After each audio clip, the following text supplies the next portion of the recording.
এই যে আপনার ফেনীর যে ঘটনাগুলি, এটা পড়লে পরে কিন্তু বাংলাদেশের যে একটা বর্তমানে আমরা যে অবস্থা আছি, সেই অবস্থা যেটাকে বলা হয় জেনেসিস, পাখির দৃষ্টিতে বা বার্ডস আই ভিউতে ওটা কিন্তু দেখা যায় যে একটা জনপদ, সেই জনপদ যে কত রকম আপনার রাজনীতির জন্য, ইলেকশনের জন্য, যে ক্ষমতায় যাওয়ার জন্য সেখানে যে আপনার যে ধরনের অবস্থা বিরাজ করছিল, সেটা ওনার বইতে খুব সুন্দরভাবে উঠে এসেছেন। যে একটা জনপদে আপনার 3 ধরনের আপনার সন্ত্রাসী কার্যকলাপ চলছিল। তার মধ্যে ছিলেন জয়নাল হাজারী, যার নাম আমরা সেই সময় শুনেছি, এবং এটাও শুনেছি যে বর্তমানে যিনি প্রাইম মিনিস্টার উনি বলেছিলেন যে আমার 300টা সিটের জন্য 300টা জয়নাল হাজারী দরকার। মানে জয়নাল হাজারীর মতো লোক থাকলে ইলেকশন জেতা যাবে। ভোটের দরকার নাই, মারপিট, ভোট কেন্দ্র দখল করো, সবকিছু ভোট নিয়ে নাও, আমি ইলেকশনে জিতে যাব। আরো 2টা সন্ত্রাসী দল ওখানে ছিল, সবই কিন্তু তাদের কার্যকলাপ চালিয়েছে।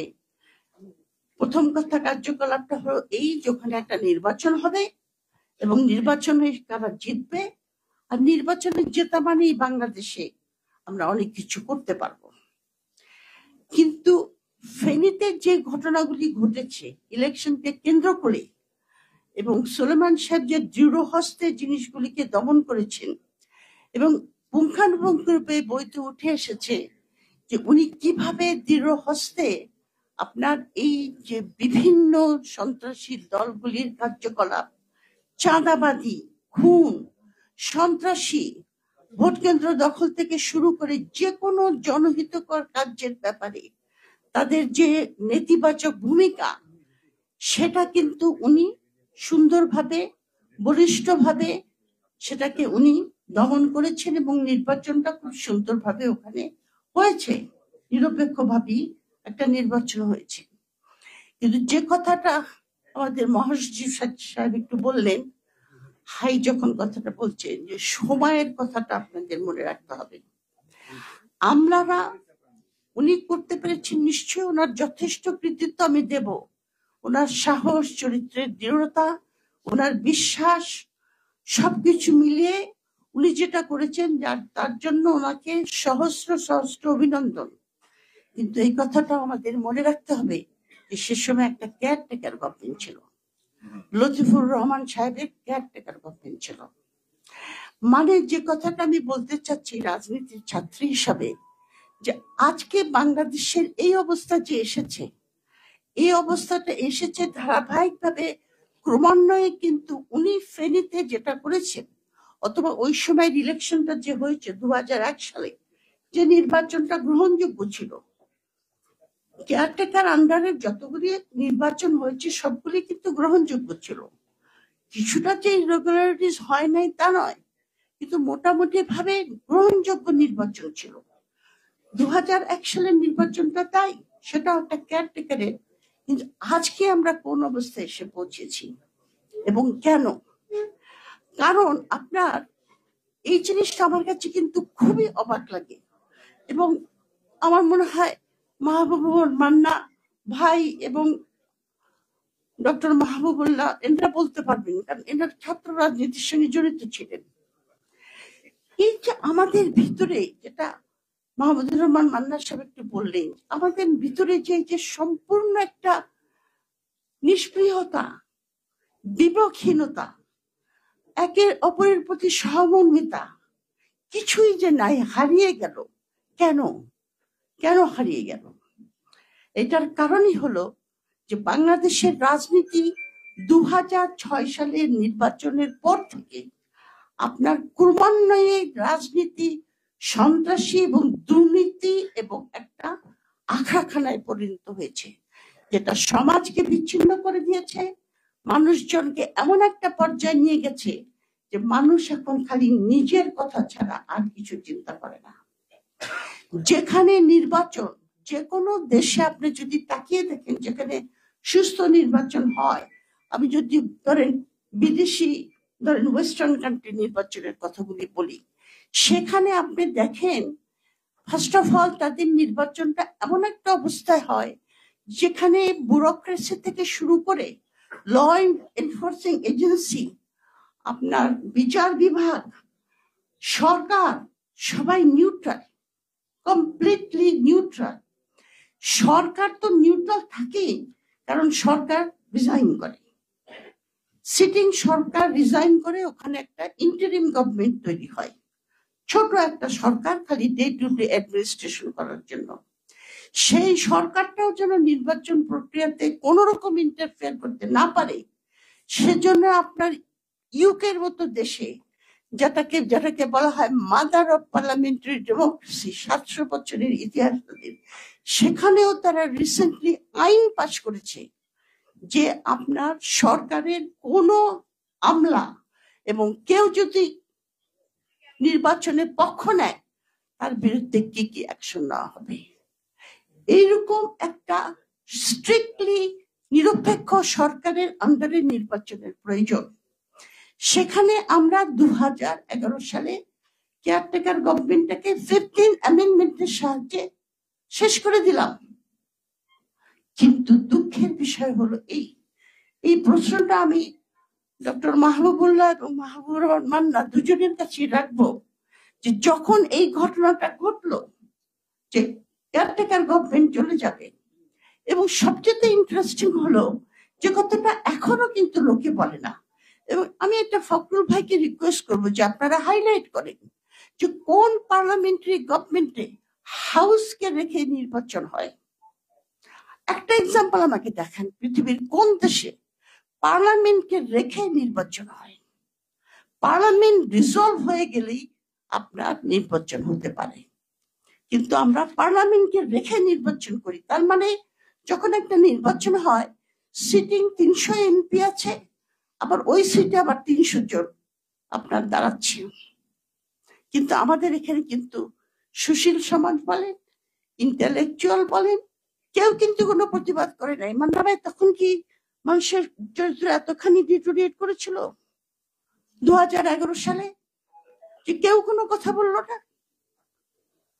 নুরুল হুদা ডেকেছিল আপনার বিশিষ্ট সকল, ওখানে আমি বলেছিলাম যে আপনার পার্লামেন্টকে রেখে কি করে ইলেকশন করবেন, তো হতে পারে না, অ্যাবসার্ড। আমরা আল্লাহ তাআলা সহিংসের কন্টেস্ট করলে জিততে পারবে না এখানে। তো আপনারা এটা কেন প্রতিবাদ করলেন না? কেউ কেন করলেন না? জোরালো একটা আন্দোলন হওয়ার দরকার ছিল। কারণ আন্দোলন সাকসেসফুল কেন হলো না তাহলে? না না না, আন্দোলন সেভাবে হয় নাই আপনার। আচ্ছা, অবরুদ্ধ আপনার, হ্যাঁ, রিট পিটিশন, না না, রিট পিটিশন সফলতা আসবে কেন বলবো? যদি নির্বাচন, আপনার সুশীল সমাজ থেকে কি বলেছে বলেন আপনি আমাকে? সুশীল সমাজ থেকে কেউ বলেছে? তাহলে কাউকে যদি, সুশীল সমাজ ছাড়া কোনো ডেমোক্রেসি হয়? কোন আপনার আন্দোলন ব্যর্থ হয়েছে ওই জন্যই যে সুশীল সমাজ কোনো সময় সাথ দেয় নাই, সুশীল সমাজ বলে নাই যেটা ভুল, এটা আমরা মানবো না। তাহলে যারা আন্দোলন করছিলেন তাদের সঙ্গে সঙ্গে সুশীল সমাজে আসার কথা ছিল। আমি খালি পলিটিক্যাল পার্টির কথা বলছি না, আমি আমাদের সার্বিক সমাজের কথা বলছি।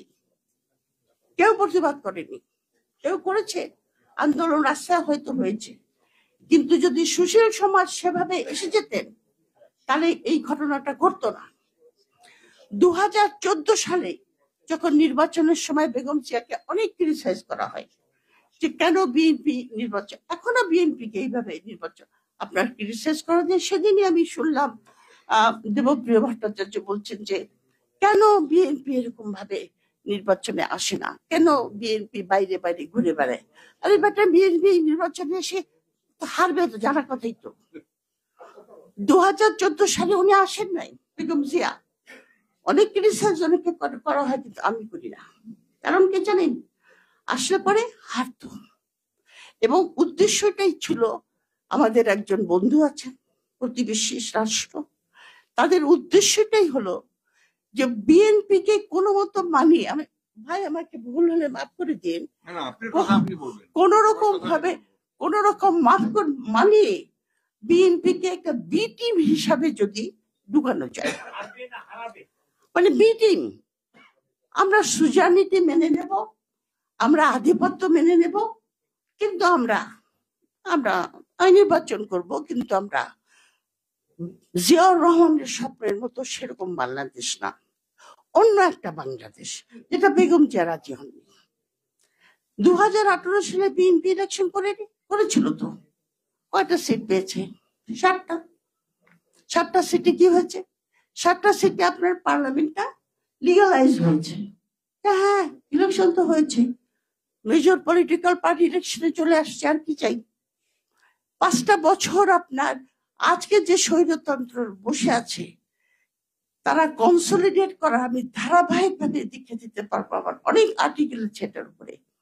ধারাবাহিকভাবে 2014 সাল থেকে ধারাবাহিকভাবে তারা কনসলিডেট করেছে, প্রতিষ্ঠানগুলিকে ক্রমান্বয়ে ভেঙে দিয়েছে, মিডিয়াকে ক্রমান্বয়ে আপনার কন্ট্রোলে নিয়ে চলে আসছে। সিভিল সোসাইটি আগে থেকে ছিল, সেটাকে কমপ্লিটলি, যেটাকে বলা হয় কোঅপ্ট করে নিয়েছে। তারপরে যে জিনিসটা করেছে 2018 সাল থেকে শুরু করে, সেটা হলো একটা ফিয়ার সাইকোসিস তৈরি করেছে এই দেশে, ভয়ের সংস্কৃতি। ওই যে একটা কথা আছে না, উইলসন বলেছিলেন, it is not the fear, it is the fear of fear itself that counts. আমি ভয় পাচ্ছি, কেন পাচ্ছি জানি না, হতে পারে এটা, আমি ভাই কথা বলবো না, কথা বললে আমাকে ধরে নিয়ে যাবে। এই সাইকোসিসটা তৈরি করার জন্য আজকে আমরা এই অবস্থায় এসে পৌঁছেছি। সুলেমান সাহেবের মতো লোকের অনেক দরকার বাংলাদেশে, অবশ্যই। উনি যে সাহসিকতার সঙ্গে ফেনীতে যেভাবে উনি সিচুয়েশন হ্যান্ডেল করেছেন, ওনার বইটা পড়তে খুবই ভালো লেগেছে। এই কারণে যে মনে হয়েছে আমাদের দেশে এরকম লোক আছে, এটাই আমার কাছে ভালো লেগেছে, যে এরকম লোক আছেন, তারা সাহস দেখিয়েছেন, তারা দেশকে ভালোবেসে এমন একটা নির্বাচন করেছেন, যে নির্বাচনে আমরা জনগণের আশা আকাঙ্ক্ষা বা ইচ্ছা প্রতিফলিত হয়েছে। তবে কথা হলো কি, সুলেমান সাহেব বলেন বা আমি বলেন, আমাদের এখন অনেক বয়স হয়ে গেছে, আমাদের কিন্তু এমন কিছু আর কন্ট্রিবিউট করার মতো ক্ষমতা নাই। এখন কন্ট্রিবিউট করবে আপনার ইয়াং জেনারেশনকে উদ্বুদ্ধ করার জন্য এই বইটা খুবই প্রয়োজন। এই বইটা পড়লে পরে ইয়াং জেনারেশন অন্তত এইটুকু আশা পাবে যে হ্যাঁ, যদি আমরা দেশকে ভালোবাসি, ইন্টিগ্রিটি থাকে, আমরা সাকসেস করতে পারি, আমাদের সাফল্য আসতে পারে। এটাই হলো সবচেয়ে বড় কথা। তো আমি এবারে শেষ করব আবার এবি পার্টিকে ধন্যবাদ দিয়ে, সুলেমান ভাইকে ধন্যবাদ দিয়ে, এমন একটা সুন্দর একটা দলিল, যেটা শিকদার বলে, যেটা ঠিক কথা, এটা একটা প্রামাণ্য দলিল। এই সমস্ত দলিল সেদিন ডক্টর মাহবুবুল্লাহ, ওনারও একটা বই বেরিয়েছে, ওনার জীবনের সংগ্রাম, এগুলি কিন্তু দলিল ইন দ্য সেন্স যে আপনার ওই সময়ের রাজনীতি, সমাজ, সবকিছুর একটা চিত্র উঠে আসে। খন্ডিত চিত্র হতে পারে, কিন্তু ওই চিত্রটা আপনার সার্বিক যখন গবেষণা করে কেউ, তখন ওই খন্ডিত চিত্রটা অনেক সাহায্য করে। সেদিক থেকে এই বইটা একটা মূল্যবান দলিল। আমি এই বইটার অনেক সাফল্য কামনা করি, এবং আমি আশা করব যে এই বইটার অনেক বহুল প্রচলিত হবে। এই বলে আমি আমার বক্তব্য শেষ করতে চাই। ধন্যবাদ।